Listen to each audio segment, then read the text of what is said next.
bilang ke kita, kalian punya ide apa? Kayak istilahnya kita bisa memviralkan beritanya tentang Pak Julianto ini. Seperti contoh, dimasukin ke podcast kayak gitu. Maksudnya? Boleh sebut nama nggak sih? Tapi pada kenyataannya gini sebenarnya Mas Denny. Anak ini itu dia yang meluk Kojol, tapi sama diminta dia melaporkan pelecehan seksual. Nih Mas Denny, jadi di sini itu saya besarkan. Ini ada saudara RB. Nah ini diambil melalui HP saya sendiri pada tanggal 8 Januari 2022. Ini Mas Denny, ini salah satu desain yang dimana kita yang membuat di sana. Oh ini saya lihat di internet. Ya, untuk istilahnya kita angkat ke media sosial. Jadi awal mula sebelum itu kita naikkan ke itu kita sudah membuat skrip terlebih dahulu. Skrip yang dibuat, yang dikirimkan ke influencer itu adalah cerita yang dibuat-buat.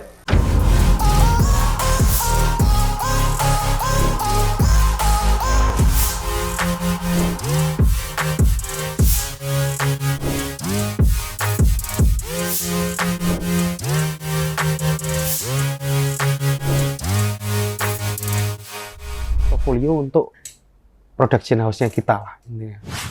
Tapi setelah itu selesai, kita itu banyak membuat atau memproduksi konten untuk membantu kasusnya Pak Julianto. Jadi ternyata malah bukan membuat portfolio, betul, tapi malah membuat itu. Fokusnya kita langsung ke kasusnya Pak Julianto. Apa contoh yang dibuat? Jangan-jangan kamu ikut membuat? Kalau saya tidak ada membuat. Tapi saya juga tahu siapa yang membuat. Oke, coba ceritakan dengan detail. Jadi ketika di sana kita itu diminta untuk misalkan gini, SDS itu beberapa kali ngajak kita kumpul, ya kan? Lebih tepatnya yang diajak kumpul oleh SDS ini adalah orang-orang yang memang punya basic di dunia digital, ya kan? Karena memang tidak dari 19 anak itu tidak semua punya skill di situ. Jadi akhirnya cuma beberapa yang diajak meeting. Nah akhirnya kita sering dikumpulin untuk bilang ke kita, kalian punya ide apa? Ya kan, supaya istilahnya kita bisa memviralkan beritanya tentang Pak Julianto ini, ya kan. Seperti contoh, misalkan ada dimasukin ke podcast kayak gitu. Masukin ke podcast, boleh sebut nama nggak sih? Iya, nggak apa-apa. Nggak apa. Jadi misalkan contoh ke akunnya. Jadi waktu itu awalnya kita pertama kali mengunggah akun, memviralkan, terus baru terus kemudian banyak selebritas lain yang ikut juga di situ. Terus kemudian akhirnya sampai ke podcastnya. Jadi awal mula sebelum itu kita naikkan ke itu kita sudah membuat skrip terlebih dahulu. Skrip untuk kita kirimkan ke dan kita kirimkan ke istilahnya influencer yang lain. Oke, sebentar. Itu tapi kan sesuatu yang tidak melanggar hukum juga kalau kita ingin memberikan press release. Betul. Tapi maksudnya di sini adalah itu dibuatnya di rumah itu tadi dengan dibiayai oleh papi mami. Karena yang mau saya tekankan di sini Mas Denny, yang skrip yang dibuat, yang dikirimkan ke influencer itu adalah cerita yang dibuat-buat. Maksudnya yang direkayasa. Kamu bersaksi. Saya bersaksi. Bersumpah. Saya bersumpah. Itu dibuat-buat. Iya. Dan kamu ada di situ saat itu. Saya ada di situ saat itu. Apa sih? Ada nggak di sini sekarang buktinya ini? Kalau bukti yang itu saya ada, mungkin nanti bisa saya kirimkan ke Mas Denny. Tapi kalau misalkan bukti yang membuktikan bahwa saya benar-benar bersama mereka, saya ada. Apa itu? Foto. Coba. Dan diambil melalui HP saya sendiri. Jadi kamu nggak illegal access ya? Betul. Dan ini untuk membuktikan, siapa tahu ini kan bisa saja orang di pinggir jalan disuruh bersaksi untuk meringankan siapapun. Nah, kita buktikan kalau Vincent ini memang mengenal dekat, tahu, dan juga pernah diajak untuk melakukan sesuatu yang tadi Vincent aku ceritakan. Ini Mas Denny.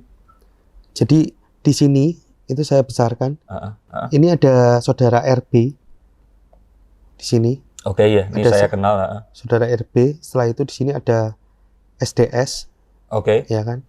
Di sini ada saya. Ini kamu? Ini saya. Oh, ini kamu? Ya. Ini?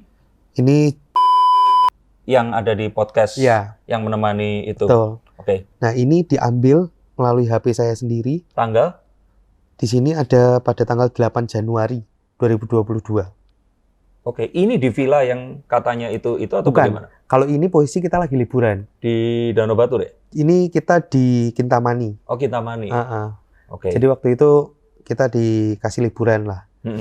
Seperti itu. Tapi pembuatannya nggak pas ini kan? Tidak. Pembuatannya tidak. Tapi itu pas ini. membuktikan kalau kamu dan mereka yang tadi kamu katakan itu benar adanya. Benar adanya dan saya ada bersama mereka. Seperti itu. Nah, isinya apa sih di itu tadi? Di press release itu tadi? Kalau Jadi itu apa? Sifatnya itu dokumen PDF atau video atau apa? lebih tepatnya itu kayak hanya kayak PDF yang istilahnya nanti kayak kita isi kata-kata. Terus setelah itu kita buatkan flyernya juga. Yang dimana di flyer tersebut itu sudah kita buatkan desain yang untuk menjatuhkan Pak Julianto. Sepertinya saya ada contohnya kok. Oke, tapi itu file kamu ya, saya nggak mau File legal saya. access nih Betul. di sini. Karena jika ini memang betul apa yang diduga dan apa yang disampaikan, ini ternyata adalah kasus yang lebih besar daripada apa yang diperkirakan. Tapi kembali, kita tetap beranggapan, bahwa Julianto Eka Putra ini anggap saja tidak ada pengadilan, anggap saja dia memang melakukan. Nah, fakta ini akankah kita menutup mata juga? Ini Mas Denny, ini salah satu desain yang dimana kita yang membuat di sana. Oh, ini saya lihat di internet. Ya, untuk istilahnya kita angkat ke media sosial. Jadi ini yang membuat sebenarnya adalah tim 19 itu tadi. Ya. Kita sebut saja tim 19 ya. Ya, tim 19. Keren nih kayak anggota apa yang ini. Nanti akan saya ini besarkan. Maaf, bukan illegal access dong. Ya. Ini kamu dapat dari? Itu saya dapat waktu itu kan kita ada mendesain bersama. Nah, jadi ada juga di komputer saya. Oke. Kamu boleh katakan yang mendesain ini adalah inisial aja. J. J itu yang perempuan tadi? Bukan, beda. Oh, beda lagi. Ada laki-laki. Di sini ada tulisan tangkap predator anak ini. Predator anak ini sudah ditetapkan tersangka sejak 5 Agustus tapi belum ditangkap hingga saat ini. Pak Presiden tolong, predator ini ancaman perusak generasi muda. Tolong segera tangkap predator anak. Ini di sini di bawah foto-foto siapa? Yang mana? Ini adalah foto yang mereka anggap jadi korban. Tapi Ada fotonya SDS, ada fotonya. oh, oke. Nah, selain ini apa lagi yang dibuat? Masih ada beberapa sih Mas Denny. Cuma nanti saya kirimkan ke Mas Denny. Oke. Nah, kenapa kok mereka merasa harus membuat ini? Apakah betul bahwa ternyata di persidangan tidak cukup adanya bukti atas tuduhan tersebut? Kalau itu saya kurang tahu ya. Ya Mas maksudnya Denny. kenapa kok sampai harus membuat campaign ya kalau boleh saya bilang? Kalau untuk kampanyenya, memang waktu itu yang disampaikan ke kita adalah tujuannya untuk supaya kasusnya Pak Julianto ini bisa diangkat ke media sosial agar kita itu bisa mempengaruhi opini publik. Itu dugaan kamu atau memang itu yang kamu dengar? Itu yang saya dengar, itu yang istilahnya saudara SDS sampaikan ke kita. Nah, apakah ada momen tertentu yang memang ada briefingan seperti itu atau diminta untuk melakukan apa, oleh siapa? Itu ini sering. ceritain yang, ini ceritain yang papi mami tadi. Yang papi mami. Yang manggil dua-dua itu. Ya. Jadi ada Mas Denny, yang dimana waktu itu mami papi itu manggil juga roh. Yang dimana ketika dipanggil ya SDS dan RB ya. Ya. Ini selalu keceplosan loh kamu nyebut nama ya. Terus jadi ada satu momen ketika di mana SDS dan juga RB ini dipanggil oleh mami dan juga papi. Yang dimana waktu itu setelah dipanggil oleh mami dan papi, saudara SDS ini mengumpulkan kita. Untuk saudara SDS ini untuk membriefing ke kita tentang istilahnya kasusnya Pak Julianto. Seperti itu. Oke, membriefingnya itu artinya di dalamnya ada apa? Waktu itu yang dijelaskan bahwa istilahnya kita akan melaporkan kasusnya Pak Julianto. Setelah itu kita juga istilahnya akan mengumpulkan korban yang lain, ya kan? Nah, terus yang ketiga kita juga istilahnya akan membuat konten atau campaign-campaign untuk kita unggah ke media sosial. Seperti itu. Jadi kalau boleh saya simpulkan, sebenarnya papi mami itu mengetahui atau tidak jika ternyata kasus yang terjadi ini ada dugaan ternyata rekayasa? Kalau misalkan menurut saya ya, Mas Denny, awalnya mereka tidak tahu. Awalnya tujuannya mereka membantu SDS. membantu SDS. Karena pada awalnya SDS ini kan bercerita ke Papi dan Mami. Ya kan? Itu juga saya baru tahu detailnya ketika saya bergabung bersama mereka di Bali. Oke, kalau dari kamu sendiri, menurutmu SDS mengalami atau tidak? Kalau menurut saya tidak. Kalau Dengan penilaian? Kalau Mas Denny tanya ke saya Betul. ya, kalau misalkan penilaiannya apa? Kalau menurut saya pribadi, kalau misalkan memang dia terkena pelecehan seksual, ya dia tidak akan mungkin bekerja begitu lama dan ketika memang beritanya benar bahwa dia dicabut 15 kali, ibaratnya ya mungkin ketika kamu satu kali dicabut sakitnya udah gak karu-karuan ya kan. Kok kamu bisa bertahan sampai 15 kali? Saya juga tahu bahwa saudara SDS ini, dia itu adalah orang yang ambisius.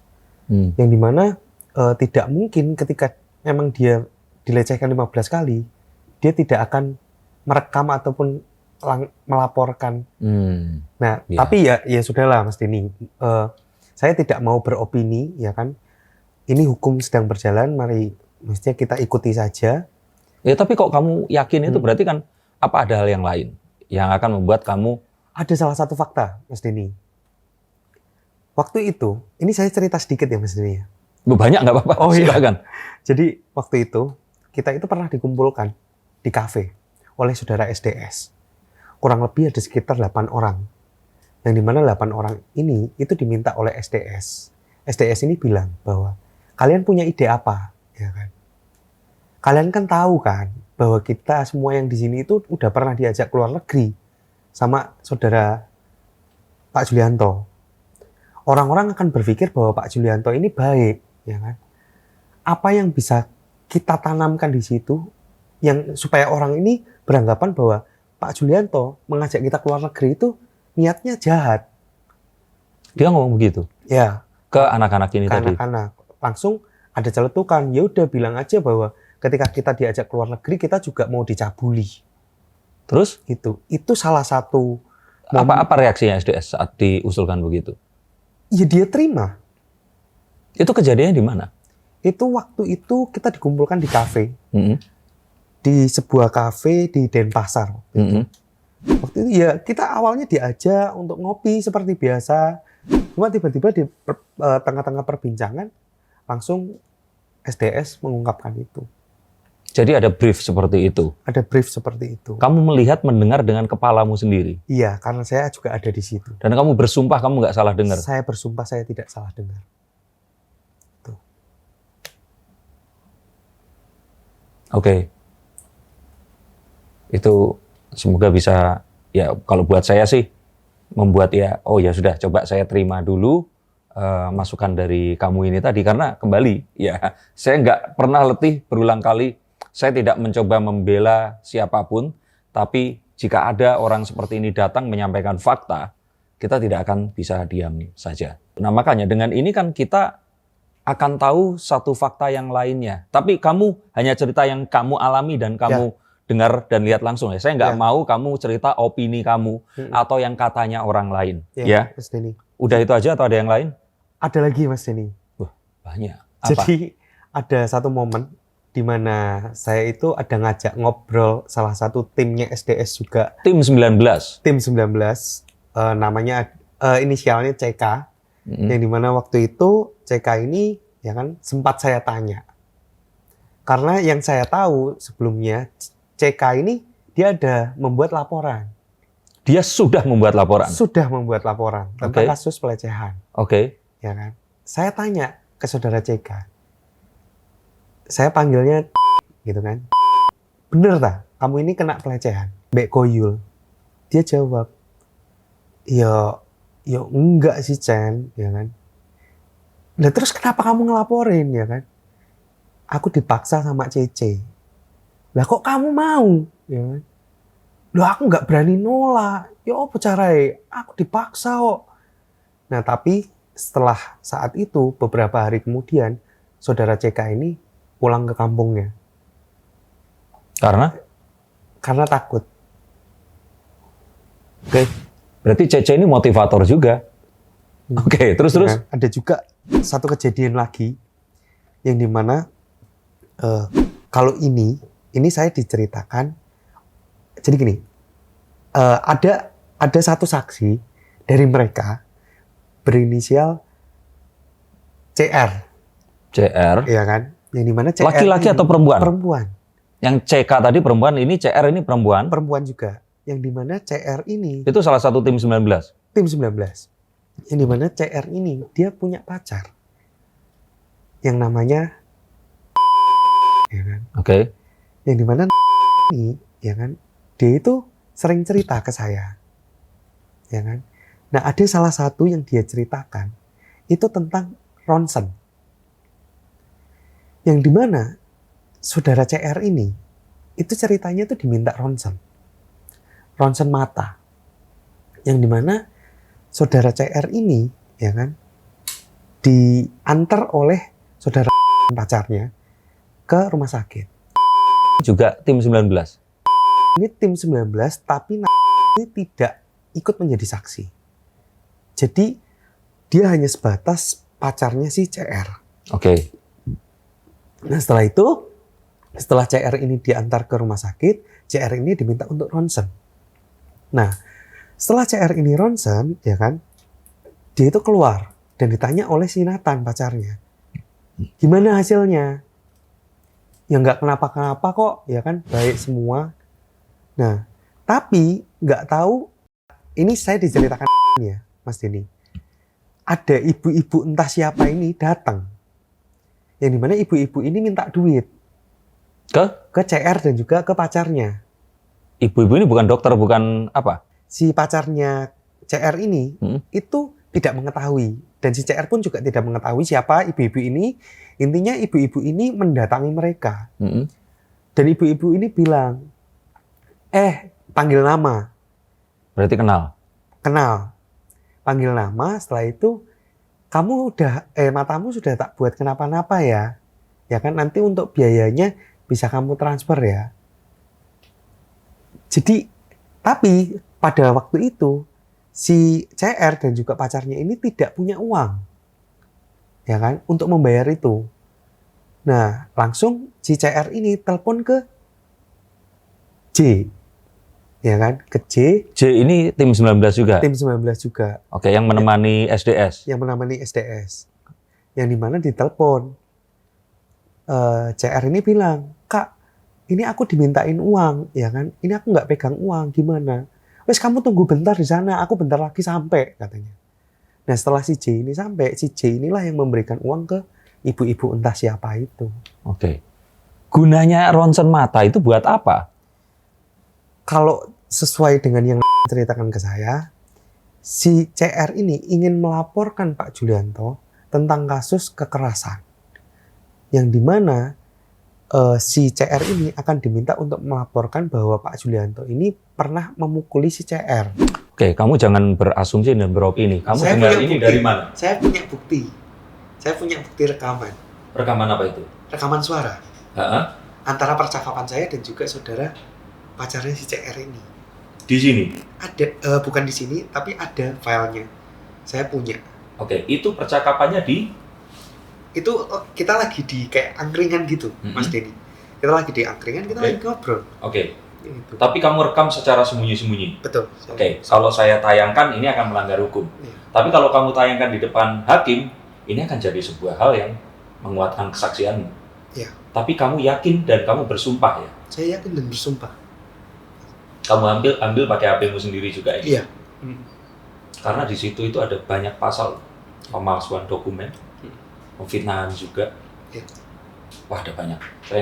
Saya denger aja merinding gitu loh. Maksudnya, kalau ini benar terjadi, ini kalian ini sepantar atau tidak sih? Atau, oh enggak ya, berarti mereka ini 27-an ya? Ya, kalau mereka ini 27-30. Kalian semua ini, kalau itu benar, kalian melakukan sesuatu yang sangat berbahaya loh itu. Maksudnya tim 19 itu dan ini kalau benar. Itu yang salah satu alasan juga yang membuat saya berpikir untuk saya keluar dari lingkarannya mereka, Mas Denny. Ini kalau di podcastnya Master Deddy Corbusier kan, jika benar kamu bangga. Kalau jika benar kamu ini hebat, karena kalau SDS seperti yang kamu ceritakan, dia yang tadinya itu di divisi pertunjukan ya. Iya, betul. Saya udah nonton karyanya, berarti dia yang menyutradarai semua pertunjukan di sana. Terus kemudian dia juga di featuring di 2 filmnya yang, tapi mohon maaf saya nontonnya secara ilegal di YouTube karena saya saking ingin risetnya tentang kasus ini. Dan ternyata dia punya masterpiece yang hebat banget ya. Kalau ternyata memang ini benar, ini adalah film yang memang penontonnya seluruh rakyat Indonesia, ditayangkan di media sosial, dibintangi oleh aktor dan aktris ternama, melibatkan banyak sekali orang. Jika ini benar, kamu hebat. saya nggak tahu ini akan berakhir seperti apa, tapi apalagi yang ingin kamu sampaikan? Iya, Mas Denny. Jadi setelah saya juga bersaksi di pengadilan, saya itu juga ada mendapatkan beberapa status dari pihak mereka yang mengatakan bahwa saya ini adalah pengkhianat. Oh iya, itu sesuatu yang mau saya tanyakan. Kamu muncul di pengadilan ini, siapa yang bocorin berarti? Saya kurang tahu. Karena kan nggak ditayangkan di, kalau kasus seperti ini kan nggak ini kan? Ya, dan yang saya tahu bahwa sidangnya tertutup. Cuma memang saya bingung kok mereka bisa langsung tahu bahwa saya pengkhianat. Ya. Jadi yang mau saya luruskan di sini, Mas Denny, saya tidak peduli apapun kata orang, entah kalian mau bilang aku pengkhianat, kalian mau bilang aku apapun lah, whatever. Tapi yang aku mau sampaikan di sini adalah, yang aku mau ungkap di sini adalah suatu kebenaran, yang dimana kalau aku tahu bahwa apa yang mereka lakukan itu tidak benar. Ini terlepas Ko Jul atau bukan ya? Terlepas Ko Jul atau bukan. Jadi objeknya apakah Ko Julianto atau bukan? Tapi kamu menganggap bahwa? Saya menganggap bahwa tujuan saya di sini adalah saya mengungkapkan suatu kebenaran. Saya tidak mendukung Pak Jul ataupun saya mendukung saudara SDS. Saya netral di sini, Mas Denny, yang dimana saya di sini tujuannya adalah saya ingin mengungkapkan kebenaran, apa yang saya ketahui saat saya ada di SBI selama ini, apa yang saya ketahui saat saya di Bali bersama dengan SDS. Intinya saya buka di sini semua. Jadi kalau ada yang bilang bahwa saya adalah pengkhianat, secara tidak langsung yang mau kamu ungkapkan apa dengan kamu bilang saya pengkhianat? Loh, saya bersaksi di pengadilan dengan kejujuran saya, yang apa yang saya ketahui, ya saya bilang di pengadilan. Ya kan? Kok kamu bisa bilang saya pengkhianat? Emang kamu tahu apa tentang kesaksian saya? Oke, tapi saya kasih tahu ya. Sebagai seseorang yang umurnya kebalikan umurmu loh. Iya kan? Umur berapa? 24. Iya. Oke. Jadi maksudnya di sini itu adalah, ya kamu memang pengkhianat. Tapi kalau kamu mengkhianati kebaikan yang terus berubah menjadi keburukan, yaitu adalah satu hal yang harus kita lakukan. Yang kamu khianati bukan temanmu kan? Yang kamu khianati adalah perlakuan mereka. Yang kamu khianati adalah apa yang kamu anggap dan ternyata memang betul mereka lakukan. Yang mungkin saat ini belum terbukti di pengadilan. Nah, tapi apalagi coba? Karena nggak cukup hanya ini. Kalau kamu cuman seperti ini, bahkan kamu bisa dianggap lebih parah dibanding pengkhianat. Kamu tukang ngarang. Kamu adalah orang yang delusi. Kamu cari tenar. Kamu adalah pendukung predator, pedofil, anak yatim.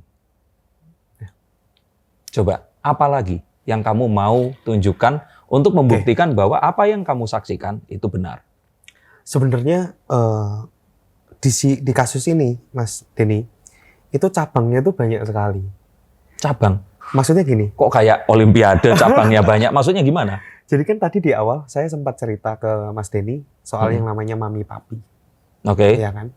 Nah di sini ada satu momen ketika SDS itu menghubungi seseorang, ya kan? Inisialnya M. Nah, M ini dia adalah seorang pendeta. Oke. Yang beberapa kali saya tahu karena beliau ini beberapa kali ke SPI. Oke. Ya, sebelum kasus ini mencuat. Oke. Sebelum kasus ini ada, si M ini itu adalah seorang pendeta yang beberapa kali datang ke SPI. Itulah kenapa alasan saya tahu dengan beliau. Saudara SDS itu ada menghubungi saudara M. Yang dimana saudara SDS ini mengungkapkan bahwa dia terkena pelecehan seksual. Dia bilang ke saudara M ini bahwa dia terkena pelecehan seksual, dia bercerita sambil menangis-nangis, ya kan? Setelah itu dia juga bilang ke saudara M ini bahwa korbannya bukan cuma saya, tapi istilahnya ada yang lain juga korbannya. Saudara M ini saat dihubungi oleh saudara SDS tidak percaya awalnya. Karena saudara M ini kan beberapa kali pernah ke SPI. Ya. Dan saudara M ini menganggap bahwa SPI itu bagus dan baik-baik saja. Begitu pula dengan banyak orang yang lain loh ini. Betul. Nah, saat itu saudara M itu tidak percaya dengan apa yang dikatakan oleh SDS. Hingga Akhirnya saudara SDS bilang bahwa korbannya bukan cuma saya dan korbannya ada si A, si B, si C, si D, disebut namanya semua. yang tadi dikatakan itu tadi, Ya. bahwa mereka ini diduga di briefing itu tadi. Betul. Dan nama-nama yang disebutkan oleh SDS ini adalah nama-nama yang memang orang-orangnya itu ada bersama dia di situ gitu. Kita sebut saja ini jangan tim 19 lah. Ocean 19 ya. Ocean Kalau 19. mirip film itu kayak film Heist gitu loh yang atau Money Heist mungkin ya. Oke, yuk lanjut. Nah, setelah itu setelah saudara SDS ini bilang korbannya ada si A, si B, si C dan lain-lain, akhirnya saudara M ini mulai bertanya ke saudara SDS. Coba untuk membuktikan kalau omonganmu benar, aku akan ngomong langsung ke masing-masing yang kamu sebutkan atau masing-masing korbannya, ya kan? Aku mau tahu cerita masing-masing dari mereka seperti apa. Setelah itu dimatikan, dan setelah dimatikan, saudara SDS ini menelpon satu persatu orang-orang yang tadi disebutkan ke M. Ditelepon satu persatu, intinya adalah di briefing. Yaitu habis ini kamu akan ditelepon sama pendeta M, ya kan? Nanti minta tolong kamu ngomongnya seperti ini ya, seperti ini ya. Kalau ditanya kamu kena pelecehannya seperti apa, nanti kamu bilang kayak gini ya, kayak gini ya. Ditelepon satu-satu sama saudara SDS. Nah setelah itu baru saudara SDS ini mengirimkan nomor-nomor tersebut ke M, ke pendeta M. Nah sama pendeta M ditelepon. Karena sebelumnya sudah di briefing oleh Sharon, akhirnya saat ngangkat telepon dari saudara M, ya diceritakanlah sesuai briefingan. Percayalah si M ini tadi. Percayalah si M di sini tadi. Apa pentingnya M ini percaya? Nah, akhirnya Karena kamu cuma bilang M, pendeta yang namanya M itu ada banyak, ya kan? Saya nggak tahu magnitudonya akan sebesar apa gitu, ya kan? Ya. Jadi M ini apa? Sama kan kayak misalkan SDS datang ketemu D. Ya. Nah kalau D-nya Deddy Corbuzier, ya akhirnya Kojul langsung ditangkap gitu loh. Nah ini apa? Jadi si saudara M ini setelah mendengar percakapan dengan korban-korban yang lain, saudara M ini mulai percaya dengan ceritanya si SDS. Nah, akhirnya si saudara M ini ya kan berniat untuk membantu SDS. Ya kan? Membantu apa? Membantu soal kasusnya Pak Julianto ini. Ikut mendukung. Ya kan? Akhirnya mulai dari situ antara Mami Papi dan juga pendeta M bertemu. Nah, saat bertemu, berdiskusilah mereka. Ya kan? Ini kasusnya mau dibawa kemana? Sebentar, saya stop lagi di sini bukan karena apa. Kamu melihat dengan mata kepala sendiri atau kamu mendapatkan informasi A1 dari siapa atau bagaimana? Kalau misalkan yang bertemu itu saya mendapatkan informasi dari SDS. Saat ini kamu belum jadi pengkhianat jadi? Kamu masih di sana? Saya Bukan masih di sana. saat itu? Saat itu saya masih di sana. Informasinya bagaimana? Jadi waktu itu SDS yang membriefing ke kita bilang bahwa istilahnya nanti pendeta M akan ketemu sama Mami Papi. Oke. Untuk menjelaskan soal kasus. Oke. Bilangnya kayak gitu. Terus? Nah, tapi yang saya tidak tahu adalah isi pertemuannya. Isi pertemuan. Pembicaraannya membahas soal apa saya tidak tahu. Oke. Nah, setelah itu Dari situ langsung keesokan harinya saya diajak oleh SDS. Saya diajak oleh SDS untuk ketemu dengan jadi bukan hanya saya ya. Jadi SDS itu ada mengajak saya, terus ada 2 anak yang lain dan juga RB. Ya kan? Untuk menemui seseorang. Yang dimana seseorang ini itu direkomendasikan oleh papi. Oke. Nah, yang dimana waktu saya diajak ketemu sama orangnya, Kamu berdua saja atau? enggak. Ada saya, SDS, RB, dan ada 2 timnya yang lain. Yaitu? Berlima. Yaitu ada si FS, dan juga ada R. Oke. Oke. Dan ada J juga. J ini yang J cewek. kaptennya? J cewek. Ya, Ya, yang selalu ikut bareng sama SDS berarti ya ya? Oke. betul. Nah itu, setelah itu kita ada datang ke orang yang direkomendasikan oleh si papi ini. Nah waktu kita datang, dan ternyata orang inilah yang mengkoneksikan antara si SDS dengan si AMS. AMS. Wah, saya terlalu banyak inisial jadi agak bentar. AMS ini orang baru lagi? AMS ini yang sering masuk ke berita. Oh, oke. Iya. Loh, jadi selama ini Mereka membuat cerita bahwa mereka ini mendatangi Komnas PA, ya kan, meminta pertolongan, akhirnya dibantu oleh AMS. oke, padahal Pada kenyataannya tidak. Tapi ada seseorang yang menghubungkan antara SDS dan juga AMS. Yaitu si papi ini. Jadi gini, papi merekomendasikan seseorang. Ya. Ya kan? Yang dimana seseorang ini menghubungkan SDS dengan AMS. Oh. Berarti sejauh ini belum ada laporan ke AMS laporan tentang semua kasus ini tadi? Belum. Berarti bisa jadi Pak AMS di sini pun itu tuh bisa jadi juga tidak mengetahui fakta sebenarnya. Betul. Ya. Berarti dia membela sesuatu yang sebenarnya dia akhirnya tidak mengetahui kalau orang-orang ini tadi berkomplot untuk mengatakan yang bukan kenyataannya. Iya. Tapi papi mami tahu atau tidak? Kalau papi mami tahu. Kenyataan sebenarnya? Kenyataan yang sebenarnya. Termasuk pemalsuan dokumen dan sebagainya, kamu mengira? Kalau dokumen setahu saya hanya itu tadi ya. Setahu kamu? Kalau yang setahu saya. Iya, oke. Seperti itu. Dan mami dan papi ini tahu yang sebenarnya. Tapi kan mereka juga punya kepentingan juga, Mas Denny. Kepentingannya adalah? Karena sebenarnya si papi dan mami ini itu adalah orang yang bekerja di perusahaan yang sama dengan Pak Julianto. Tapi bukan SPI dan TC? Bukan. Perusahaan sebelumnya berarti ya? Iya. Perusahaan yang beliau sudah berada sejak tahun 1995. Mungkin, kalau saya salah dikoreksi. Ya mungkin. Saya juga kurang tahu kalau tahunnya ya. Oke.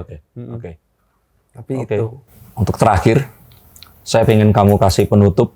Tapi hal yang pasti adalah kamu mikir nggak sih dengan kamu nekat seperti ini tuh keselamatanmu itu terancam?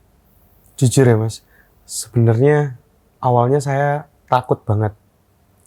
Apalagi yang menjadi kesaksian saya ini itu bisa menyudutkan teman-teman saya yang sebelumnya menjadi teman-teman saya, dan juga benar-benar menyudutkan orang-orang yang benar-benar powerful. Awalnya saya takut. Awalnya saya lebih memilih untuk diam. Saya sempat berpikir bahwa lebih baik saya hanya diam. Tapi jujur itu membuat saya itu terus kepikiran, membuat saya itu tidak bisa tidur. Apalagi saya mengetahui yang sesungguhnya seperti apa. Dan itu yang membuat hati saya tuh kayak, kamu tahu loh yang sebenarnya. Dan banyak sekali orang yang tidak bersalah yang saat ini sedang menderita karena kamu hanya diam. Oke. Itu yang membuat saya memberanikan diri untuk yaudah kita buka sekarang semuanya. Tuh. Ini saya rasakan ketakutanmu. Karena saya pun merasakan ketakutan yang sama. Karena apapun yang terjadi kalau yang saya lihat, saya pasti akan tetap ada orang-orang yang mengecap saya ini pendukung predator seksual. Ya. Predator seksual, pedofil pada anak yatim. Luar biasa kan? Padahal saya di sini hanya ingin menyampaikan fakta yang lain. Yang seharusnya kita jadikan pertimbangan. Karena siapalah Denny Darko yang akan bisa mempengaruhi proses hukum. Dan saya kira tidak ada satupun masyarakat Indonesia yang akan bisa mempengaruhi proses itu tadi. Yang artinya adalah ada kemungkinan juga orang akan membuli saya, melaporkan, podcast saya mungkin akan, atau channel saya akan ditutup, dan ini akan jadi detik-detik atau episode-episode terakhir dari ini saya. Uang yang didapatkan nggak sepadan, saya nggak ada dibayar juga. Nah, saya yakin kamu pun juga nggak dibayar kan melakukan ini. Ya. Tapi pasti ada satu nurani di hati kita. Bahkan saat kita terancam, ada sebuah bahaya besar sekalipun. Tapi kalau kita memiliki satu nurani untuk tetap membela kebenaran itu walaupun itu kecil. Amin. Amin. Ya, kita harus upayakan. Dan saya menempuh itu hari ini dengan mengupload konten ini. Jadi mohon, kalau tidak mengerti diulang lagi, dan sekali lagi mohon dimengerti tujuan dari Vincent akhirnya melakukan ini dan saya akhirnya mengundang Vincent untuk berbicara. Terima kasih banyak Mas Denny. Sen, semua ini jujur membuat saya terkejut. Tapi memang terkejutnya nggak terlalu terkejut karena apa yang kita lihat di sosial media. Memang seringnya tuh nggak kayak kenyataannya. Nah, tapi tetap untuk itu saya perlu bukti. Nah, dan walaupun apapun yang tadi kamu katakan itu belum semua, karena seperti kamu bilang, Mas, sebelum kita podcast ini tuh kayak pucuk gunung es, bawahnya masih banyak. Tapi saya nggak mau terlalu banyak karena nanti orang-orang ini akan terlalu pusing. Saya aja udah pusing lihat bahwa SDS yang kemarin nangis-nangis itu kamu ceritakan dengan versimu seperti ini aja udah, kalau orang bilang ini mindfuck, kepala saya ini langsung mau pecah karena, hah, itu serius. Terus saya kemarin ketemu sama Ci Yeni itu juga, hah, ini serius. Ini banyak hal yang terlalu banyak. Tapi apapun itu silahkan sampaikan di pengadilan. Dan terima kasih ya kamu sudah mau bicara di sini. Karena jujur saya di sini pun tadi kan sudah saya katakan, saya sudah sempat menghubungi SDS via Instagram juga, tapi tidak direspon. Saya terpaksa sampai harus follow RB juga, tapi juga belum bisa saya DM. Ini sudah saya kirimi, dia tidak merespon agar dua sisi ini bisa memberikan cerita. Sehingga kalau SDS atau RB atau Ocean 19 tadi bisa mendengarkan saya, ingin duduk di sini, saya sediakan waktu dan tempat yang sama agar opininya di sini bisa berimbang. Nah, tapi kembali, saya tetap ingin Vincent, semua yang mendengarkan dan menonton ini juga mengikuti proses hukum yang berlaku. Kalaupun ternyata memang, saya kemarin ngomong sama si Yeni juga, diduga ada mafia. Diduga ada satu jaringan yang melindungi JEP. Ada orang-orang yang punya kepentingan untuk agar bisnis mereka ini tetap terjadi sehingga menutupi kejahatan yang dilakukan oleh JEP. Nah, kalau memang punya hal seperti itu, suarakan. Bongkarlah, bukalah, karena itu adalah kebenaran. Maka jika nanti siapapun yang akan terbukti, kita hormati. Kalaupun ternyata keputusannya tidak sesuai dan memiliki bukti yang baru, ya ajukan banding atau apapun itu. Tapi lebih penting daripada itu, tadi yang saya merasakan waktu kamu tadi bilang disebut mengkhianat itu, apa yang pengen kamu sampaikan kepada teman-teman yang kamu khianati? Ya. Oke, ke siapapun bebas ya, ini Okay. waktu dan tempat dipersilahkan. Oke. Buat CC, ya kan? Saya minta tolong CC bisa segera kembali sadar, kembali bisa punya pemikiran yang baik, taat kepada Tuhan, dan ayo C, sudahi mau buat apa begini terus, C? CC juga tahu sendiri ketika kita di sana bareng. CC juga sering ngeluh. CC nggak bisa kerja gara-gara terus harus ngurusi tentang kasus. CC nggak punya waktu untuk CC ini bisa berpikir, menyelesaikan pekerjaan. Karena setiap saat pasti ditelepon untuk mengurus soal kasus. CC sendiri sih nggak betah akan hal itu. Ayo C, mestinya kita sudahi saja. Benar-benar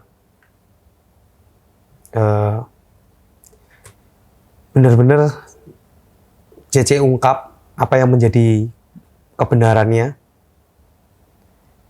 apa yang selama ini maksudnya sudah dibuat, dan minta tolong CC bisa jujur tentang semuanya. Dan untuk Mas,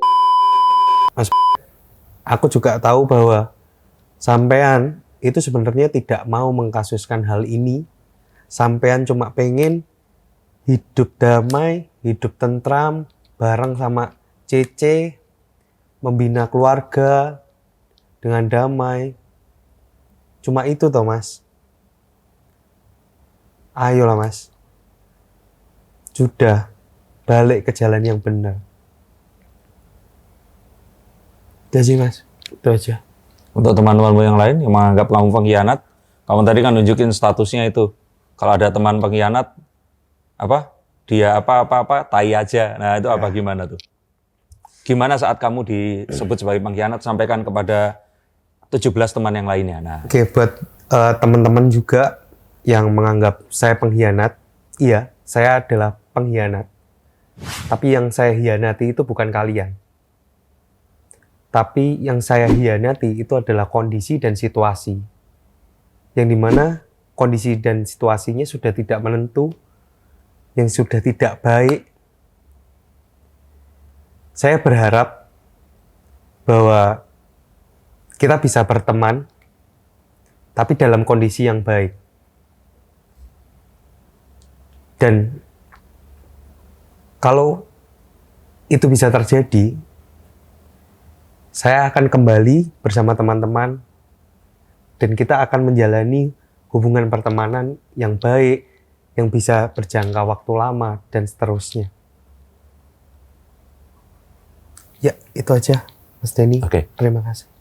Dan untuk menutup ini, kembali saya tegaskan, saya tidak membela JEP, dan saya tidak membela dan mengutuk keras kegiatan pelecehan seksual kepada siapapun, terutama kepada wanita dan anak-anak.